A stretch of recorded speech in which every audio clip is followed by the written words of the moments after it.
बोले शांतिनाथ भगवान की। पंचम पर्युषण की मंगलमय शुभकामनाओं के साथ, हार्दिक सद्भावनाओं के साथ सबसे पहले श्रुत देवी, ज्ञान की देवी माँ शारदा का स्मरण करते हैं। प्रेम से बोलेंगे, हे शारदे माँ, हे शारदे माँ, हे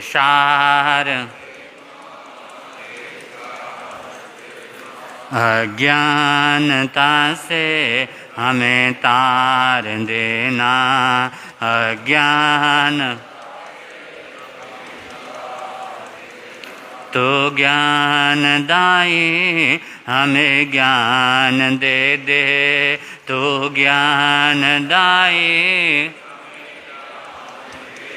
रत्न त्रयों का हमें दान दे दे, रत्न त्रयों का हमें मन से हमारे मिटा दे अंधेरा, मन से हमारे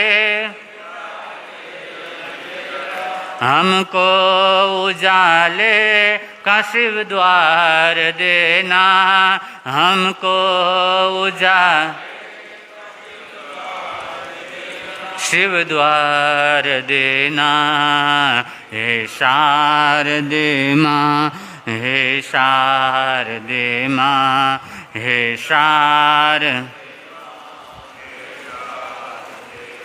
अज्ञानता से हमें तार देना, अज्ञान हृदय के कमल पर पधारो है माता, हृदय के कमल पर आकंठ मेरे विराजो है माता, आकंठ मेरे विराजो। नमन हो, नमन हो, नमन हो हमारा, नमन हो समर्पित है हम सब, तो देना सहारा, समर्पित है हम तो देना सहारा। हे शारदे माँ, हे शारदे माँ, हे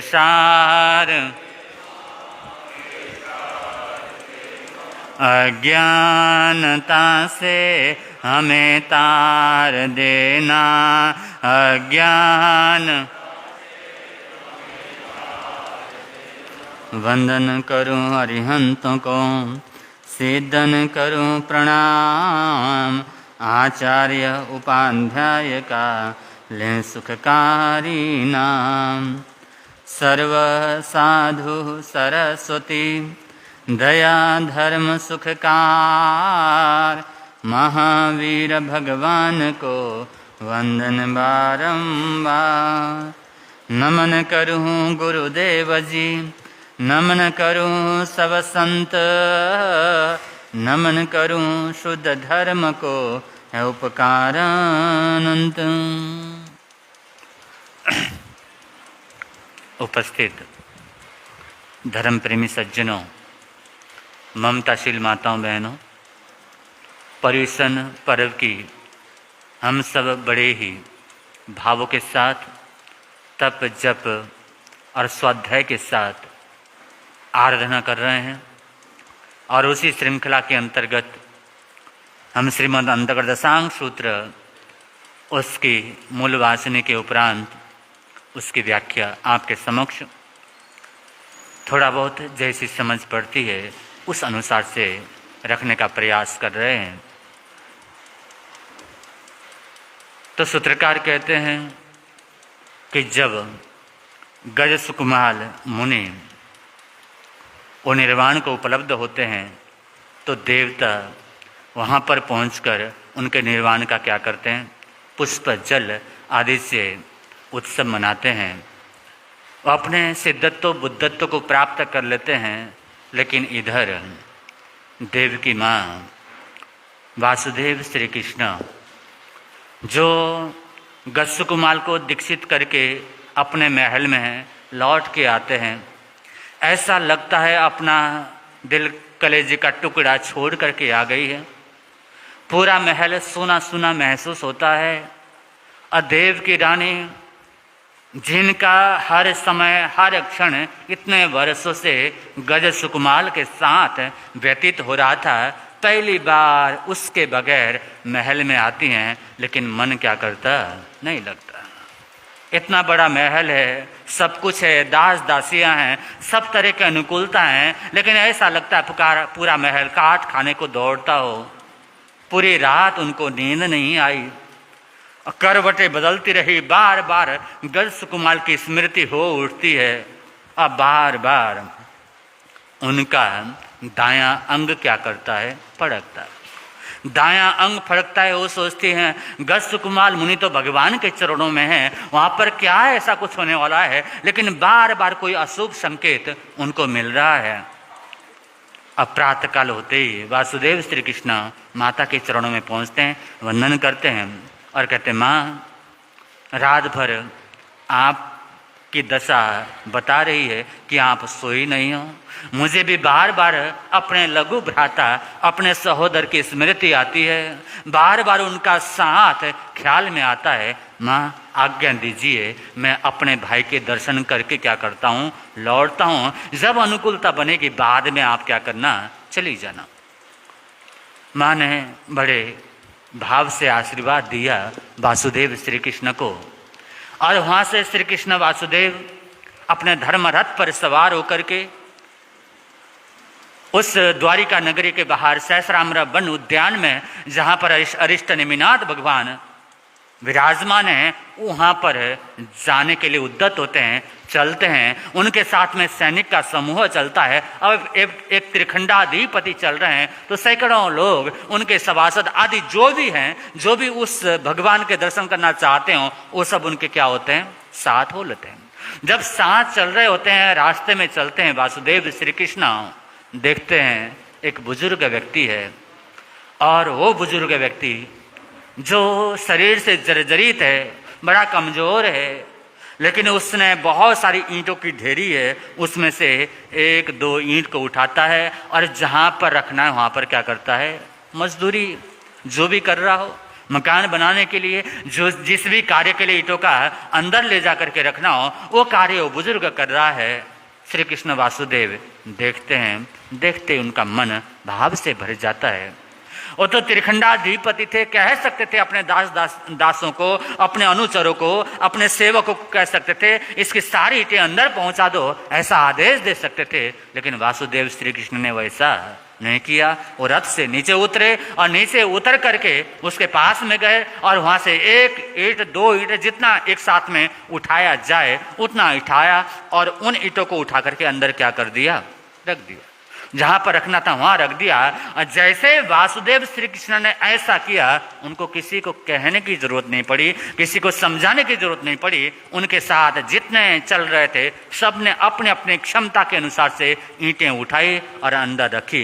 कुछ ही देर के अंदर जो बुजुर्ग के सैकड़ों चक्कर लगने थे वो चक्कर खत्म हो गए और कुछ ही समय में सारे ईंट कहाँ पहुंच गए, अपने गंतव्य अर्थात अंदर पहुंच गए। ऐसा उदाहरण वासुदेव श्री कृष्ण ने प्रस्तुत किया कि सहयोग कैसे करना चाहिए। जब भी भाव बन जाए, किसी को आदेश देने की बजाय, किसी अनुचर से करवाने की बजाय आपकी सेवा की भावना उठे, परोपकार की भावना उठे, आपको खुद होकर के क्या करना चाहिए, आगे बढ़ना चाहिए।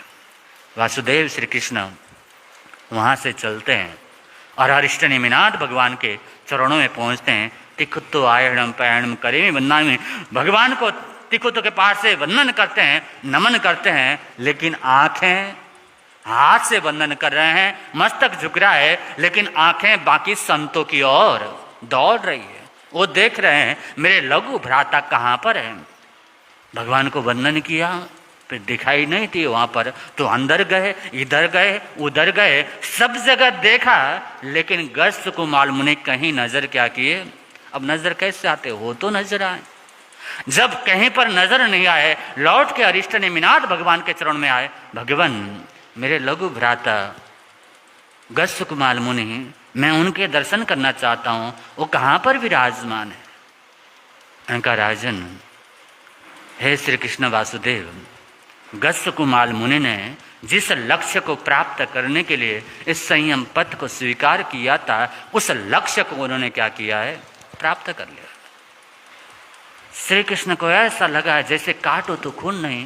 उनका भगवान ये क्या बात, ऐसी कैसे हो सकता है एक रात के अंदर? उनका ऐसा कैसे, एक रात के अंदर ऐसी क्या घटना घट गई? उन्होंने अपने लक्ष्य को प्राप्त कर लिया, अर्थात सिद्ध बुद्ध मुक्त हो गए। उन्होंने कहा राजन, हाँ वासुदेव श्री कृष्ण, उन्होंने अपने लक्ष्य को प्राप्त किया। उनका कैसे है? का वासुदेव श्री कृष्ण, जैसे तुम आ रहे थे ना, तुमने उस बुजुर्ग व्यक्ति की सहायता की, तुम्हारी देखा देखी सबने सहायता की, तुमने ऐसा सहयोग प्रदान किया कि उसका सैकड़ों जो चक्कर लगने थे अंदर बाहर के, वो चक्कर क्या हो गए? खत्म हो गए। ऐसे एक योग्य पुरुष का सहयोग मिला। गस्सुकमाल मुनि संध्या काल के समय मेरे पास में आए और एक अहोरात्र की 12वीं भिक्षु प्रतिमा क्या करी? उन्होंने स्वीकार करी। स्वीकार करके महाकाल स्मशान में जाकर के ध्यानस्थ बैठे। तो समय ऐसा ही कोई सहयोग देने वाला एक व्यक्ति मिला और उस व्यक्ति ने उनके सिर पर पाल बांधा और उसमें अंगारे रखे, खिचड़ी की तरह उनका सिर बुदबुदाया। कितनी जलन हुई, लेकिन जरा भी गस्सुकमाल मुनि ने क्या किया? जरा भी खेद व्यक्त नहीं किया, जरा भी किसी तरह का क्रोध नहीं किया, परम समता में रहे और उसी अवस्था में अपने समस्त जन्मों जन्म के कर्म बंधन को खत्म किया। वो पुरुष उनके उस निर्वाण में बहुत बड़ा सहयोगी बना, कर्मों की उदेरना करने में बहुत बड़ा सहयोगी बना और उसी समय उनको केवल की उपलब्धि हुई, असिद्ध बुद्ध और मुक्त बने। वासुदेव श्री कृष्ण को बहुत क्रोध आया, बड़ा गुस्सा आया और आना स्वाभाविक ही था। उनका मेरी द्वारिका नगरी, इतनी बड़ी नगरी, इतनी सुंदर नगरी, ऐसे लोग और ऐसी नगरी में ऐसे लोग भी रहते हैं जो संतों की हत्या करें, और उसकी वासुदेव श्री कृष्ण उनका सहोदर भाई, छोटा भाई, उनके साथ में ऐसी दुर्दांत घटना होती है और किसी को कानो कान खबर क्या होती? नहीं होती। उनका भगवान वो कौन है? ऐसा मृत्यु को चाहने वाला, ऐसा नराधम, ऐसा पापिष्ट कौन है? आप नाम बताइए मेरे को। उनका वासुदेव, जब तुम यहां से लौट के जाओ, उस समय जो व्यक्ति तुम्हें देखते ही भयभीत होकर के गस खा करके गिर जाए और उसके प्राणांत हो जाएं, तो समझ लेना वही गस्सुकमाल को सहयोग देने वाला है। वासुदेव श्री कृष्ण का मन इतना खिन्न हो गया, होना स्वाभाविक ही था। ऐसे वेदना हुई, भीतर से इतने पीड़ित हुए, जैसे चलने लगे। अपने रथ के ऊपर जो ध्वज लगा हुआ था उसको झुका दिया और जब अंदर नगर की ओर जाने लगे, सर मैं किस मुंह से मां के पास जाऊंगा? कैसे जाऊं? इस राजमार्ग से मैं कैसे चलूं? मैं चलो अंदर के रास्ते से क्या करता हूं, राजमार्ग को छोड़ता हूं, अंदर के रास्ते से चलता हूं, छोटे दूसरे रास्ते से चलता हूं। मैं वासुदेव श्री कृष्ण यहीं पर होने पर भी अपने भाई की रक्षा नहीं कर सका। मैं कितना लाचार, कितना विवश हूं। मन में बहुत वेदना है, बहुत तकलीफ है और अंदर से उधर क्या करते हैं? नगरी की ओर, महल की ओर लौटते हैं। तो उधर सोमिल ब्राह्मण, वो भी बेचैन। उस समय कर्म कर तो दिया, पिछले जन्म का वैर जागा था 99,000 भव पहले का। उस वैर के कारण से उसने वो कार्य कर तो दिया, लेकिन जैसे नगरी में पहुंचा पूरी रात उसको भी क्या की? नहीं, सब तो रात को सोचता है सुबह सुबह वासुदेव श्री कृष्ण दर्शन के लिए भगवान के पास में जाएंगे और भगवान से तो कुछ भी छिपा हुआ नहीं है, वो सब कुछ बता देंगे। और वासुदेव श्री कृष्ण पता नहीं मुझे किस मौत मारेगा, मेरी कैसी दुर्दशा करेगा। एक काम करता हूं, इस नगरी को छोड़ करके क्या कर जाता हूं? निकल जाता हूं। प्रातः काल होने से पहले पहले सोमिल ब्राह्मण वो अपने घर को छोड़ करके, नगरी को छोड़ करके दूर जाने के लिए निकलता है। और इतनी बड़ी नगरी, 96 किलोमीटर लंबी और 72 किलोमीटर चौड़ी। इतनी बड़ी नगरी, उसको एकदम पार करना भी इतना क्या है, आसान नहीं।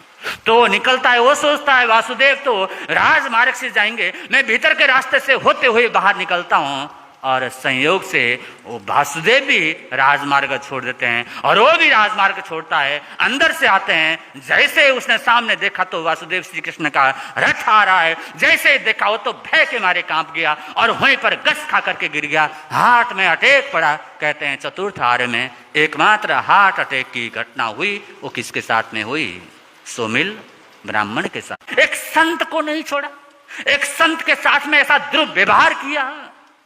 अपने दासों को आदेश दिया, एक काम करो, इसके दोनों पैरों में रस्सी को बांधो और दोनों पैरों में रस्सी बांध करके इसको नगरी के हर गली से, हर मोहल्ले से, हर जगह से इसकी यात्रा निकालो और इसको निकालो, इसको घसीट करके लेकर के चलो और जहां जहां से इसका शव गुजरे वहां वहां पानी से उस जमीन को क्या करते जाओ, उस रास्ते को धोते जाओ और धो करके इसको नगरी के बाहर ले जा करके इसके सब को फेंक देना।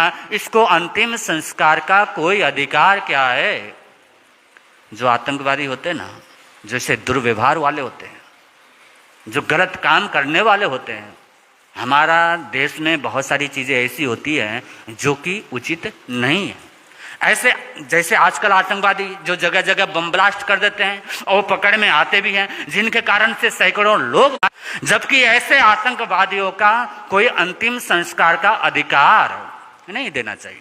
ऐसे व्यक्तियों को अंतिम संस्कार का कोई अधिकार नहीं देना चाहिए। जिस परंपरा में हो उसके अंतिम संस्कार के विपरीत उनका करके छोड़ते हैं तो आगे उसके आगे आने वाले कोई लोग आतंकवादी बनने से बचेंगे।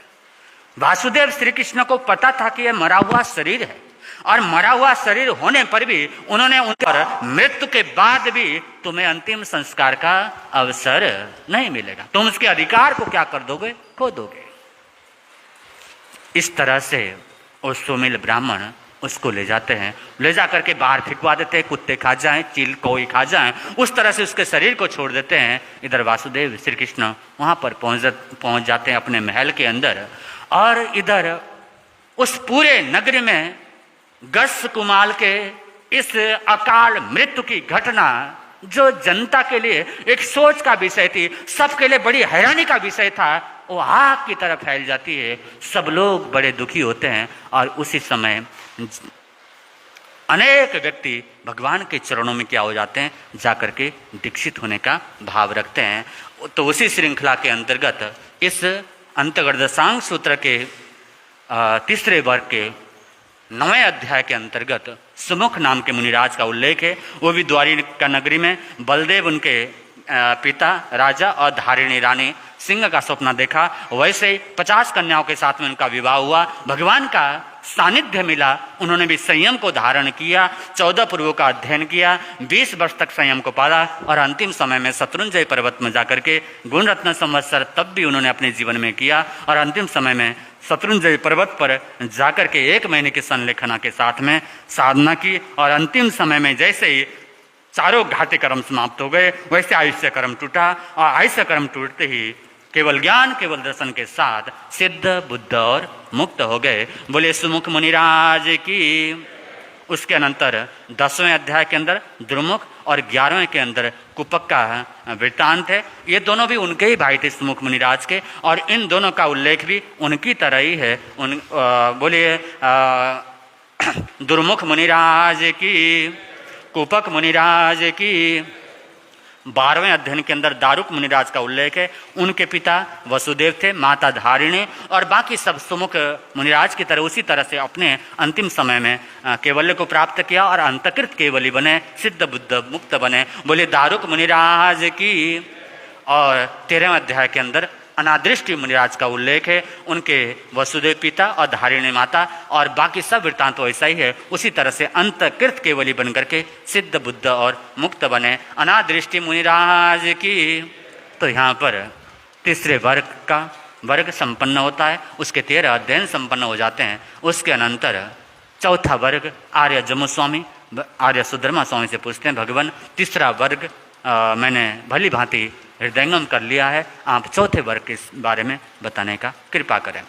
तो उस समय आर्य सुधर्मा स्वामी चंपा नगरी में पूर्णवर्ध उद्यान में आर्य जम्मू स्वामी के समक्ष इसका वृत्तांत देते हुए कहते हैं, उस समय उस काल के अंदर द्वारिका नगरी थी और वासुदेव श्री कृष्ण का आधिपत्य चल रहा था और वसुदेव राजा धारिणी उनके पुत्र थे जाली कुमार, और जाली कुमार भी यादव कुमार थे। और जाली कुमार आदि ये जो यादव राजकुमार थे वो भी यही सोचते हैं, हो जीवन का क्या भरोसा है। बंधु, गस्स कुमार की घटना के बाद में पूरे द्वारिका नगरी के अंदर एक वैराग्य की लहर सी क्या कर जाती है, आ जाती है। सब लोग सोचते हैं इतने सोने की द्वारिका नगरी, इतनी संपन्नता, इतना सब कुछ होने पर जब गस्स कुमार मुनिराज के ऐसे समय में उनका अंत हो सकता है तो हम किस खेत की मूली हैं, हमारी क्या औकात है, किस बात का अहम करें, किस बात का घमंड करें। तो ऐसे जाली कुमार आदि भी वो भी भगवान के चरणों में आते हैं और वो भी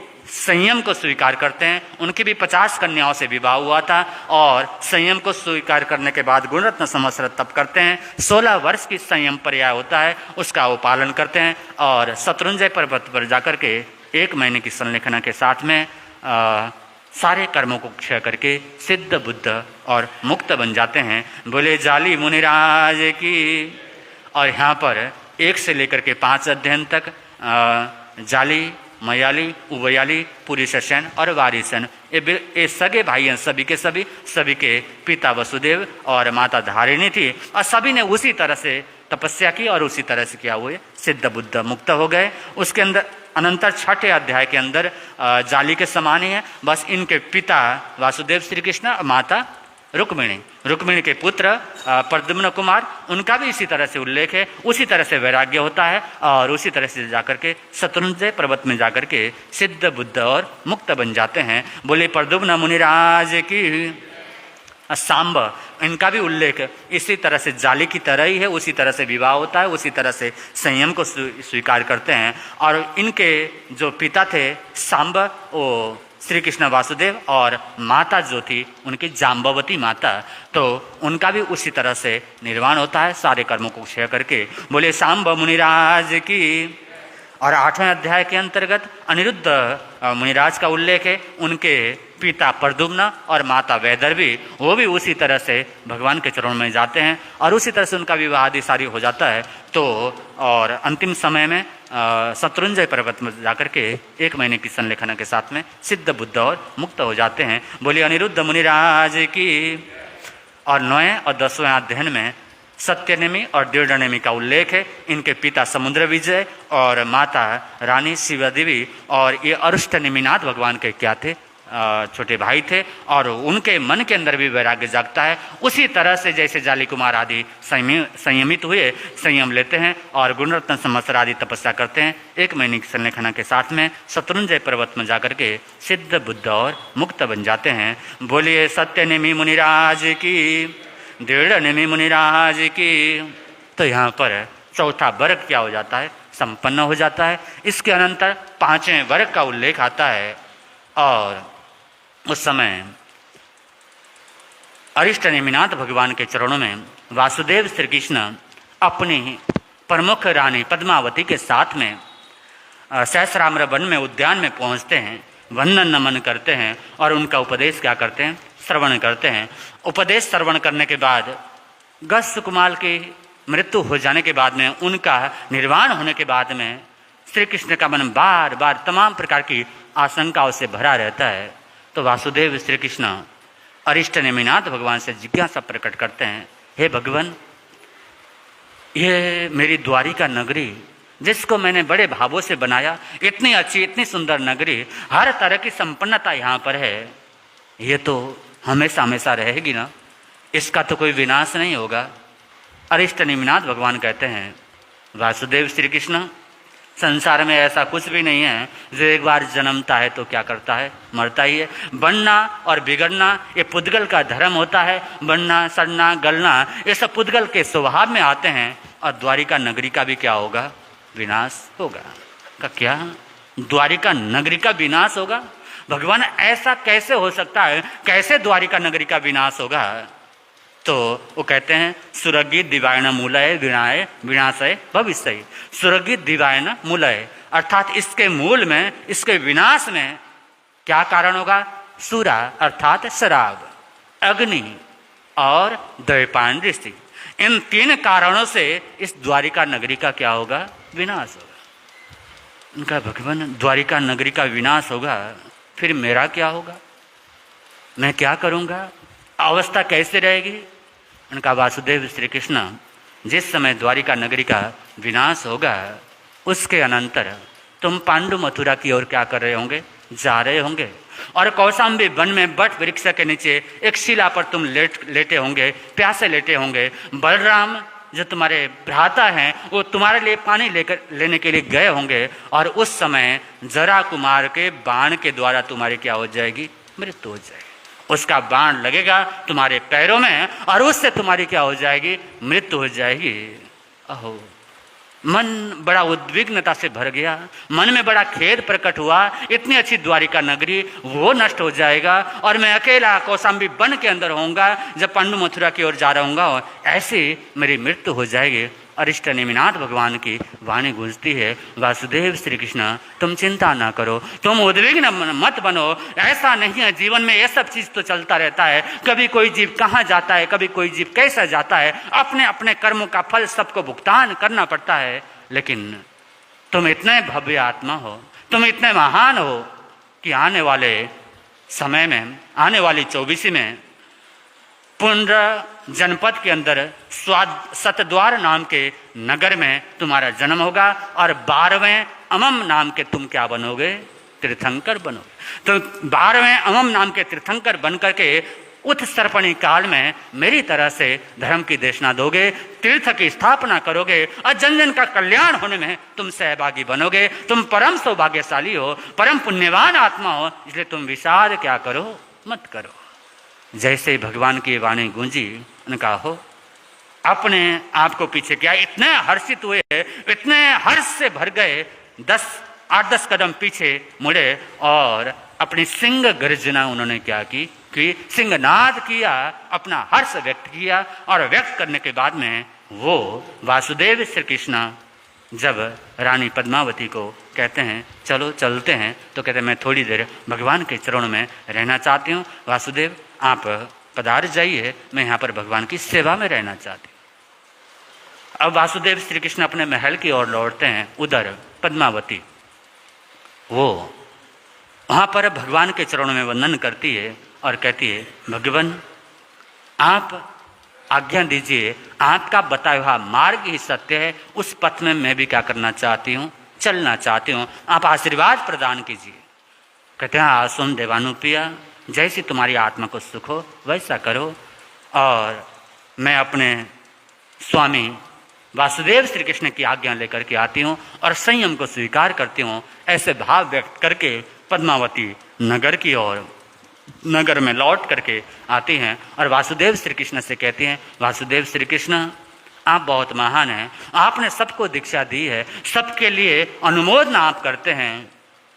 और इससे पूर्व वासुदेव श्री कृष्ण ने जब द्वारिका नगरी के विनाश की बात सुनी थी, सारी बात हो गई थी, उस समय वासुदेव श्री कृष्ण जब भगवान अरिष्ट नेमि से ये सारी बातें जिज्ञासा प्रकट करने के बाद इतना वैराग से भर जाता है, लेकिन मैं संयम नहीं ले सकता, इस बात का बड़ा खेद है। वो कहते हैं मैं संयम तो ले नहीं सकता, लेकिन संयम के लिए प्रेरणा तो क्या कर सकता हूँ? दे सकता हूँ। उस समय अपने राजकीय पुरुषों को, राज पुरुषों को, अनुचरों को आदेश दिया पूरी नगरी के अंदर ढिंडोरा पिटवा दो, उद्घोषणा कर दो कि जो भी संयम के पथ में चलना चाहे, जो भी दीक्षा लेना चाहे, वो दीक्षा क्या कर सकते हैं? ले सकते हैं। जरा भी वैराग्य मन में आता है तो उसको वैराग्य के बीज को मिटने क्या कर देना नहीं देना है, उसको सार्थक करना है। और जिसके बुजुर्ग माता पिता हैं उनकी सेवा करने के लिए अगर कोई युवा युवती दीक्षा नहीं ले पा रहे हैं, उसके कारण से विघ्न बाधा बन रहा है, तो श्री कृष्ण वासुदेव उनके माता पिता की क्या करेगा?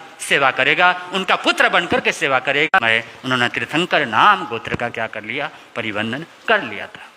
तो ऐसे ही जब पद्मावती वासुदेव श्री कृष्ण के पास में पहुंचती है और कहती हैं देवानुप्रिय, आपने सबको संयम के पथ पर चलाया है, उनकी प्रेरणा दी है, आप मुझे भी संयम की क्या करें, आज्ञा दें। कहते पद्मावती तुम भी जाओगी? हाँ वासुदेव, ये संसार तो अनित्य है, एक दिन तो सबको ही जाना ही होता है, तो समय पर चेत जाएं तो बेहतर है, समय पर जाग जाएं तो बेहतर है।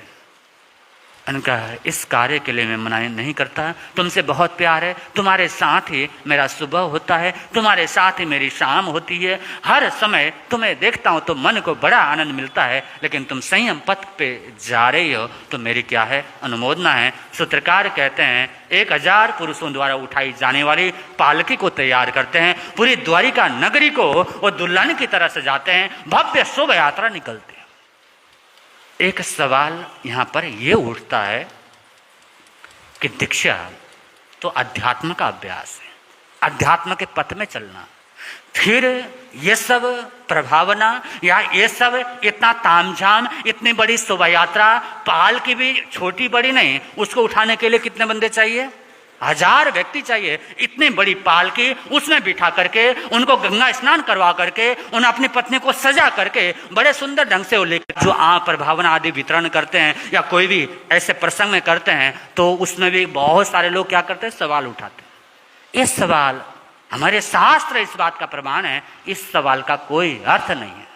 अगर सवाल उठाना है ना तब उठाइए जब आप अपने धन का अपव्यय करते हैं, किसमें, बाहर घूमने में, मांसाहारी होटलों में खाने पीने में, उसमें आप कर रहे हैं तो उसमें निरंतर पाप कर्मों का क्या हो रहा है, बंधन हो रहा है। लेकिन धर्म के नाम से आप जो दे रहे हैं, धर्म स्थानक में जो दे रहे हैं, या कोई दीक्षा होने का संकल्प लेकर के दीक्षा के पथ पे चल रहा है, उसमें जो कुछ खर्च कर रहे हैं उसमें कुछ भी पाप क्या है, नहीं होता, उसे धर्म की प्रभावना होती है। एक सवाल, उसके मन में क्या है, कैसा है, इसका किसी को क्या है, पता नहीं है। और जिस समय जब आप शादी करते हो, कभी सोचते हो कि हमने तलाक लेना है?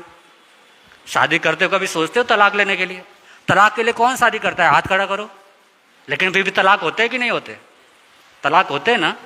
अब सामंजस्य न बने, मन न बैठे, समाधि न बने, तो वो व्यक्ति क्या करता है, मजबूर होता है, या जो भी कारण बनता है चला जाता है, तो हमारी श्रद्धा क्या हो जाती है, डाउन हो जाती है। जितने दीक्षित होते हैं उनमें से कितने जाते हैं और कितने धर्म को दिपाते हैं?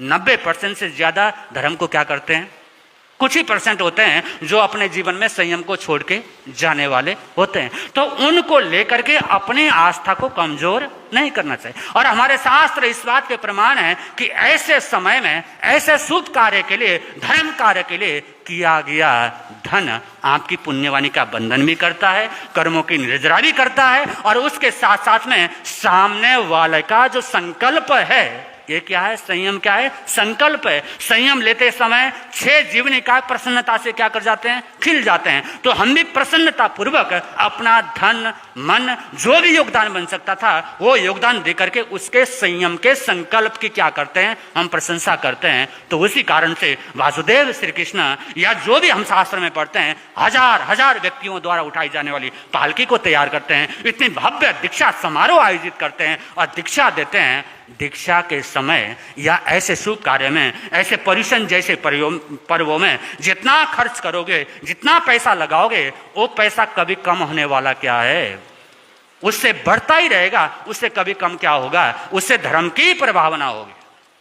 तो कह रहा था यक्षिणी आर्या के पास में वो पद्मावती दीक्षा लेती हैं, दीक्षा स्वीकार करती हैं, और दीक्षा स्वीकार करने के उपरांत 20 वर्ष तक संयम की पालना करती हैं, 1 महीने की संलेखना करती हैं, और उपाश्रय में रह करके 1 महीने की संलेखना के साथ में गुरु रत्न संवत्सर आदि तपस्याओं के साथ में पद्मावती साध्वी, सिद्ध, बुद्ध और मुक्त हो जाती हैं। बोले महासाध्वी पद्मावती की। इसी तरह से पंचम वर्ग के 10 अध्ययन में गौरी, गांधारी, 9वें अध्याय के अंतर्गत मूलश्री का उल्लेख है, और 10वें अध्याय में मूल दत्ता का उल्लेख है। ये श्री कृष्ण वासुदेव और जाम्बवती के पुत्र सांब कुमार की रानी मूलश्री थी, और मूल दत्ता भी सांब की पत्नी थी। वो भी उसी तरह से पद्मावती की तरह क्या करती हैं, दीक्षा लेती हैं, और अंतिम समय में 20 वर्ष की संयम आराधना के साथ में संलेखना करके सिद्ध, बुद्ध और मुक्त हो जाती हैं। बोले मूल श्री महासाध्वी जी महाराज की। मूल दत्ता साध्वी जी महाराज की। तो यहाँ पर पांचवा वर्ग क्या हो जाता है, संपन्न हो जाता है। और क्योंकि आज रविवार है और समय भी थोड़ा सा ज़्यादा क्या कर गया, हो गया है, फिर भी रविवार है, पर्युषण पर्व है, आप शांति के साथ में बैठ करके पूज्य श्री महाराज श्री जी के प्रवचन को, मधुर वाणी को सुनने का प्रयास करेंगे। आगे का थोड़ा सा वृत्तांत बचता है वो कल आपके सामने लेकर के आने का प्रयास करूँगा। बोले भगवान महावीर।